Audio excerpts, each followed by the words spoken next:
کچھ ایسے الفاظ اور وہ الفاظ جن سے ابلیس، فرعون اور قارون کی آزمائش ہوئی تھی۔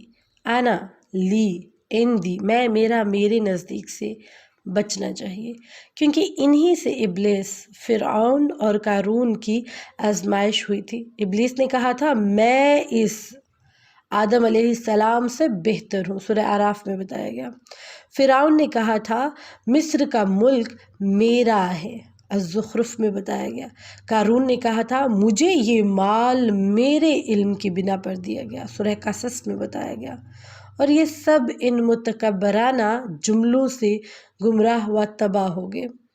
سب سے پہلے، سب سے بہتر آنا یعنی میں بندے کے اس قول میں ہے، میں گناہ گار، توبہ کرنے والا اور اعتراف کرنے والا بندہ، اللہ تیرا ہی بندہ ہوں۔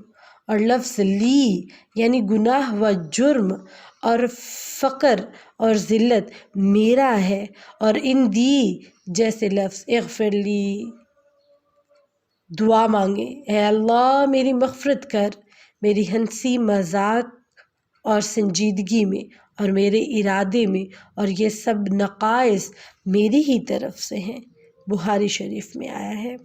ہمیں اپنے الفاظ کا چناؤ تبدیل کرنا ہوگا۔